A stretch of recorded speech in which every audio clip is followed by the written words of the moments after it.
Programme में एक बार फिर खुशामदीद नाज़रीन। साबिक़ वज़ीर आज़म राजा परवेज़ अशरफ साहब की गुफ्तगू आपने सुनी। अब इस वक्त बैरिस्टर अकील मलिक साहब वज़ीर ममलकत बराए कानून व इंसाफ हमारे साथ मौजूद हैं, हम उनसे गुफ्तगू करेंगे। बहुत शुक्रिया बैरिस्टर अकील मलिक साहब वक्त निकालने के लिए। सर, ये आपने देखा कि GB के इंतखाबात और उसके बाद अब कश्मीर के अंदर जो इंतखाबात हैं उनको लेकर जो आपकी इत्तेहादी जमात है पीपल्स पार्टी, उनके बड़े तहफ़्फ़ुज़ात सामने आ रहे हैं। वो एक नैरेटिव जो फॉर्म 47 के हवाले से पहले पाकिस्तान तहरीक इंसाफ कहती थी, अब तो बिलावल साहब खड़े होकर सर कह रहे हैं कि पंजाब की हुकूमत हो या वफाक की हुकूमत हो, सबको मालूम है कि आपकी हुकूमत फॉर्म 47 के तहत बनी है।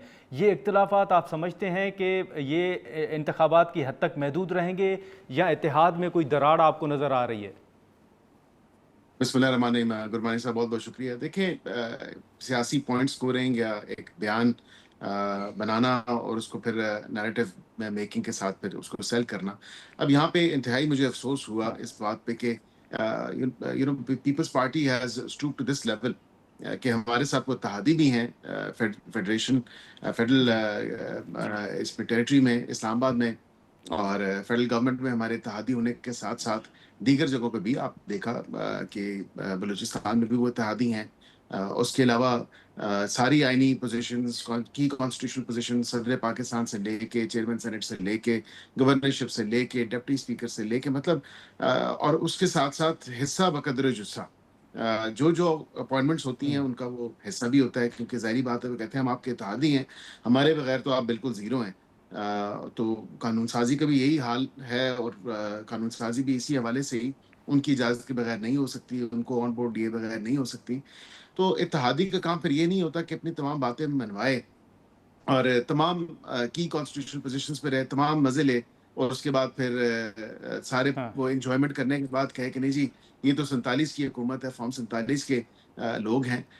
कुछ थोड़ा-सा मेरे ख़्याल से जो है नदामत होनी चाहिए ये कहने से पहले, क्योंकि यहाँ पे ये बयानियाँ बनाने की जो नाकाम कोशिश की जा रही है, उसमें वो मज़ीद दलदल में फँसते जा रहे हैं। खरबूज़ा खरबूज़े को देख के रंग पकड़ता है, आपने भी देखा और आपने जिस तरह खुद भी ज़िक्र किया कि ये पीटीआई कहा करती थी, और पीटीआई का भी यही वतीरा था। जहाँ वो हार रहे होते हैं या हारते हैं, वहाँ पे वो कहते हैं धांधली होगी, धांधली होगी। अब ये वतीरा जो है वो पीपल्स पार्टी ने भी अपना लिया है। वही तौर, वही तरीका, वही तर्ज जो है वो पीपल्स पार्टी भी करने जा रही है और कर रही है। तो बात ये है कि जब आपके पास मैनिफेस्टो कुछ ना हो, जब आप डिलीवर कुछ ना आपने किया हो, जब आपको कारकर्दगी दिखाने की कोई ना हो आपके सामने, तो फिर ज़ाहिर-सी बात है कि इस तरह के ओछे हथकंडों पे और इस तरह की जो लो लेवल किस्म की बातें हैं, उसी पे ही आया जा सकता है। तो ये बिल्कुल लेकिन लेकिन वो कर बैरिस्टर रहे अकील हैं, मलिक और साहब, सर आपने देखा होगा कि मरियम नवाज शरीफ साहबा ने भी कहा, उन्होंने भी बड़ा सख्त बयान दिया कि पीपल्स पार्टी जो है वो धांधली की माहिर है। और दूसरा, ये जो फॉर्म 47 के हवाले से आप बात कर रहे हैं, आप नहीं समझते सर कि इत्तेहादी जमात ने वफाकी हुकूमत के ऊपर एक बड़ा सवाल या निशान खड़ा कर दिया है? नहीं, धांधली के माहिर तो है, इसमें तो कोई ऐसी दो राय नहीं। बिल्कुल मरियम साहबा ने दुरुस्त फरमाया। आप तारीख उठा के देखें, तो आपको पता चलेगा कि कहाँ-कहाँ, कैसे-कैसे धांधली इन्होंने की, क्या-क्या मामलात किए। अब उस सारी सिचुएशन में जो आप जिस चीज़ का इशारा है आपका जिस चीज़ की तरफ, आप ये कह रहे हैं कि शायद मुश्किलात बढ़ जाएँगी, बिल्कुल ऐसा नहीं होने वाला, और ये इसी तरह जो है मामला कंटिन्यू करेगा, क्योंकि वो जमहूरियत की खातिर हमारे साथ आए थे, तो फिर जमहूरियत को बचाने के लिए भी वो हमारे साथ ही रहेंगे।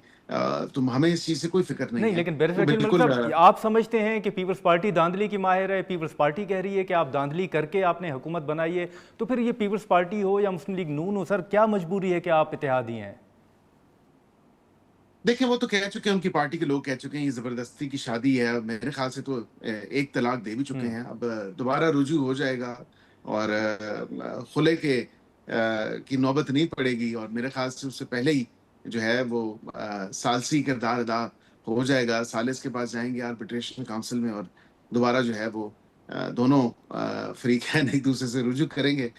ये तो ख़ैर मैंने ऑन द लाइटर नोट कह दिया, लेकिन मैं आपको ये बताऊँ कि पहले तो इस चीज़ को देखना चाहिए कि क्या अवाम को इतना बेवकूफ़ समझा है आपने? आप ताना दे रहे हैं कि नून हाँ। लीग जो है, या नून लीग की क़यादत जो है वो फ़ॉर्म 47 पे आई है, तो उसी फ़ॉर्म 47 के आगे फिर सदर पाकिस्तान की वोटें भी इसी असेंबली ने डाली, और इसी पार्टी के लोगों ने डाली, जिससे आपने कहा कि नहीं, सदर पाकिस्तान जो है वो हमारी पार्टी से होंगे। फिर इसी तरह डिप्टी स्पीकर की भी वोटें इसी फॉर्म 47 के लोगों ने डाली, इसी फॉर्म 47 की असम्बली ने डाली, जिसके लिए आपके डिप्टी स्पीकर हैं। इसी फॉर्म 47 की हुकूमत ने, इसी फॉर्म 47 के लोगों ने आपके मुताबिक चेयरमैन सेनेट भी इलेक्ट किया। फिर इसी फॉर्म 47 की हुकूमत, इसी फॉर्म 47 के लोगों ने फिर आपके 2 अच्छा गवर्नर्स भी हैं। तो इस तरह तो ना करें, मतलब मैं गवर्नर। समझता हूँ कि इस चीज़ को लेकिन बैरिस्टर साहब, वाज़ेह ये तौर पे ये देखने आपसे की पहले राजा परवेज़ अशरफ साहब से हमारी बात हो रही थी, उन्होंने इसी बात के जवाब में कहा है कि ठीक है, फिर हमें इस्तीफ़ा लिखने में भी कोई ज़्यादा देर नहीं लगेगी, जो सदर साहब की आप बात कर रहे हैं। नहीं, खाली वो क्यों? फिर तो मैं तो कहता हूँ बाकी भी जो है वो लिखें, खाली एक इस्तीफे से तो बात नहीं बनने वाली। फिर जो देखें ना, उसके साथ जो आप कहते हैं कि जी ये सुपर स्ट्रक्चर जो है, ये ही गलत है। तो उसकी हाँ। फाउंडेशन ही अगर गलत है, उस पे सुपर स्ट्रक्चर खड़ा है, तो वो फिर सारी इमारत ही गिरेगी। फिर बेहतर है कि फिर एक इस्तीफे से नहीं, फिर जो है कंप्लीट जो जस्टिस होती है, जो कंप्लीट एक मामला होता है, जो तमाम तर बेनिफिट्स लिए हैं, जो तमाम तर पर्क्स हैं, जो तमाम तर पोज़ीशंस हैं, पहले तो उससे जो है इस्तीफा दें, या पहले उससे जो है वो किनारा कशी करें, फिर उसके बाद जो है एक प्रिंसिपल बात करें। तो हमें ना बताएं, हमें भी पता है सर, किसी अगर वो ने किनारा कहाँ कशी कहाँ। कर लेते हैं, तो फिर आप समझते हैं कि नून लीग की हुकूमत रहेगी? देखिए, नून लीग के पास सिंपल मेजोरिटी मौजूद है। हमें किसी कानून साजी के लिए इनकी जरूरत अच्छा। नहीं है। हम सब इत्तेहादियों को साथ लेके चलते हैं। अच्छा। 132 के 134 जो हैं हमारे मेम्बरान हैं रिजर्व सीट्स मिला के, तो सिंपल मेजोरिटी तो हमारे पास है, कोई किसी किस्म की कानून साजी के हवाले से। लेकिन हमारा क्योंकि सियासत करने का तरीका जो है वो मुख्तलिफ है, हम इस तरह के बेबुनियाद, बेहुदा किस्म के जो बिलो द बेल्ट इल्ज़ामात हैं, ये हम नहीं लगाते। हम ये ज़रूर करते हैं कि हम तमाम इत्तेहादियों को साथ लेके चलते हैं, चाहे वो फाइनेंस बिल हो, चाहे जी। आयरोज़ जो कानून साज़ी है, और पीपल्स पार्टी की रज़ामंदी के बगैर, उनको ऑन बोर्ड लिए बगैर या दीगर इत्तेहादियों को ऑन बोर्ड लिए बगैर हम कोई कानून साज़ी नहीं करते। और मेनली पीपल्स पार्टी का ही वो नॉड होता है कि जी बिल्कुल आप ये कानून साज़ी कर दें, या उसमें अगर कोई रुकावट होते हैं तो वो वही होते हैं। तो ये मामला नहीं है, हम तो अच्छा। इत्तेहादियों को साथ लेके चलने वाले लोग हैं और साथ लेके चलते हैं। बट ठीक है। पीपल्स पार्टी ठीक है फॉर सर, लेकिन रीजंस अभी बेस्ट नोन टू अभी देम, भी वो कुछ किसी कुछ और जगह चल चुकी है। जी सर, अभी भी बैरिस्टर साहब, माजरत सर आपकी बात काट रहा हूँ, लेकिन अभी भी कुछ खबरें ये आ रही हैं कि पीपल्स पार्टी की क़यादत ने पार्टी रहनुमाओं को एक तो ये बात कही है कि कोरम पूरा करना पीपल्स पार्टी की जिम्मेदारी नहीं है, आप लोग कोरम पूरा ना करें, ये हुकूमत की जिम्मेदारी है। और दूसरा, जजेस अपॉइंटमेंट के हवाले से भी कुछ तहफ़्फ़ुज़ात पीपल्स पार्टी के सामने आ रहे हैं कि जो नाम उन्होंने दिए थे उनको कंसीडर नहीं किया गया। और अब ये खबरें आ रही हैं कि पीपल्स पार्टी ने रहनुमा जो अपने अरकान हैं उनको कहा है कि कानून साजी के हवाले से हुकूमत के साथ ताउन करने की ज़रूरत नहीं है। जी, अब ये तो सेशन कॉल होगा तो पता चलेगा कि कोरम जो है वो किसकी ज़रूरत है, किसकी नहीं है। हमारे पास अगेन दीगर इत्तेहादियों को मिला के हमारे पास कोरम जो है मौजूद है।